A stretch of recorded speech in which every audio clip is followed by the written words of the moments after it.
अस्सलाम वालेकुम। कोयटा वॉइस के साथ आपका मेज़बान सैयद अली शाह। आज मेरे व्लॉग का मौजू है पिशीन बरशोर में एहतजाज का सिलसिला जारी है। तमाम सियासी जमातें और कबाइल जो है सरापा एहतजाज है। उनका ये दावा है कि कोई 1,23,000 एकड़ ज़मीन जो है वो एक गैर मकामी शख्स को अलॉट की गई है। जो इब्तिदाई मालूमात है उसके मुताबिक कबाइल का जो दावा है या क्लेम्स है, जिस तरह वो एहतजाज करे, उनका कहना है कि कोई सैयद अहमद नामी शख्स है, साहिवाल से, पंजाब के पता नहीं किस जिले से ताल्लुक है, 1,23,000 जो एकड़ ज़मीन है वो उनको अलॉट की गई है। इस पर अभी तक हुकाम की जानिब से कोई रद्द-ए-अमल सामने नहीं आया है। अलबत्ता आज पिशीन रेस्ट हाउस में एक कबायली और सियासी जरगे का इनेकाद हुआ, जिसमें पिशीन से ताल्लुक़ रखने वाले साथ ही बरशोर, खानोज़ई, हुरमज़ई जो दीगर इलाके हैं, तकरीबन तमाम मोतबरीन कबायली रहनुमा, साथ ही जो सियासी रहनुमा है, सब ने शिरकत की और उन्होंने ये मुतालबा किया बलूचिस्तान हुकूमत से कि इस अलॉटमेंट को फिलफोर मनसूख किया जाए।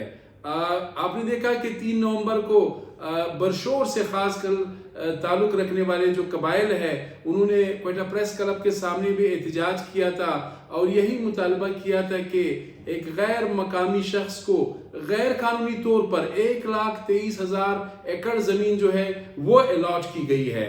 तो हमने थोड़ा सा इस पे काम किया कि मामला क्या है।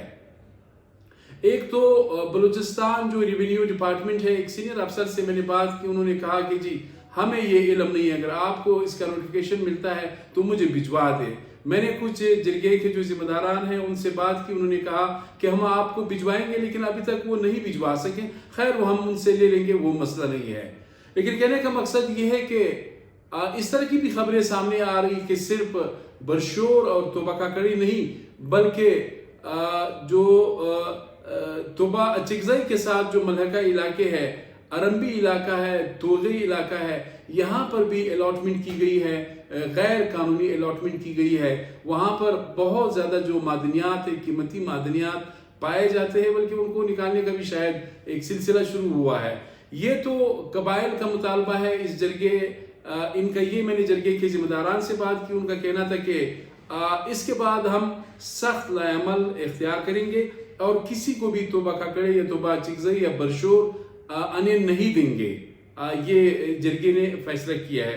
आपसे ज़रा मैं अर्ज़ करता हूँ कि बलूचिस्तान में मार्च 2021 में बलूचिस्तान हाई कोर्ट के लार्जर बेंच ने एक मुफस्सल फैसला दिया है और उसमें उस फैसले में ये कहा गया है कि बलूचिस्तान में 90% जो अराजी है वो अनसेटल्ड है, यानी गैर आबाद है और अनडॉक्यूमेंटेड है, रजिस्टर कहीं पे नहीं है।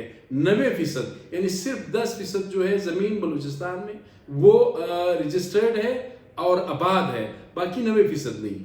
बलूचिस्तान हाई कोर्ट के लार्जर बेंच ने ये फैसला दिया था कि ये जो 90% ज़मीन है ये कानूनी तौर पर, फिर एक हवाला दिया है 1967 land reforms act section 50 sub section 2 के मुताबिक ये मकामी कबाइल की मलकियत है। अहम बात यह है 1967 में जो लैंड रिफॉर्म्स एक्ट बना है उसके सेक्शन 50 और सब सेक्शन 2 के मुताबिक ये जितनी भी गैर आबाद ज़मीन, अनडॉक्यूमेंटेड ज़मीन, अनरजिस्टर्ड ज़मीन, ये मकामी कबाइल जहाँ पे करीब है, अगर यहाँ क्वेटा में है, पिशीन में है, चमन में है, गुलिस्तान में है, साथ ही पंजगूर में है, तुर्बत में है, कहीं भी है, तो ये मकामी कबाइल की मलकियत है, हुकूमत बलूचिस्तान की नहीं। ये केस हुआ था मार्च 2021 में इसका फैसला आया था। इसमें सूबाई हुकूमत पार्टी थी, सूबाई हुकूमत ने यह मौक़िफ़ इख्तियार किया था कि ये कबाइल की नहीं बल्कि ये बलूचिस्तान हुकूमत की मलकियत है। अब ये एक कानून है। फिर आप देखिए बलूचिस्तान आधा पाकिस्तान है रकबे के लिहाज से, और फिर ये भी आप देख लें कि 90% अराजी जो है वो गैर रजिस्टर्ड है, वो गैर आबाद है। ये फैसला मेरे सामने पड़ा है। खैर देखिए, बारहा ये कोशिश की गई جب سابقہ نگران حکومت تھی یہاں پر، اس وقت کے جو ریونیو منسٹر تھے اور فائنانس منسٹر تھے امجد رشید صاحب نے بھی کہا تھا کہ باقاعدہ ایک کمپلینٹ سیل بھی بنایا تھا کہ کوئٹہ شہر میں یعنی ضلع کوئٹہ کے مضافات میں آس پاس 5000 سے زائد زمین جو ہے وہ غیر قانونی طور پر الاٹ کی گئی ہے. کمپلینٹ شکایت سیل بھی بنا، ہم نے بھی بڑی خبریں دی، لیکن ایک انچ ادھر سے ادھر نہیں ہوا، کوئی کارروائی نہیں کی گئی. ظاہر ہے الاٹمنٹ عام لوگ تو نہیں کرتے ہیں، بڑے پاورفل لوگ کرتے ہیں. تو یہ بارہا چونکہ یہاں کے جو قاضی قبائل ہے، بازئی ہے یا سنزئی ہے، سنزرخیل ہے، شاوانی ہے یا جتنے بھی قبائل ہے، یہ ان کی ملکیت ہے. اس وقت کمپلینٹ سیل تو بنا تھا، پروگریس نہیں ہو سکا. البتہ میں نے یہ بتانا تھا کہ یہ جو احتجاج ہوا ہے اس کے حوالے سے آپ کو اپڈیٹ کرنا تھا. آگے کیا احتجاج کریں گے، کیا لائے عمل اختیار کریں گے، حکومت کی جانب سے اس الاٹمنٹ کے بارے میں کیا موقف آتا ہے، ہم آپ کو لمحہ بلمحہ اپڈیٹ کرتے رہیں گے. اپنے میزبان سعید علی شاہ کو اجازت دیجیے. اللہ حافظ.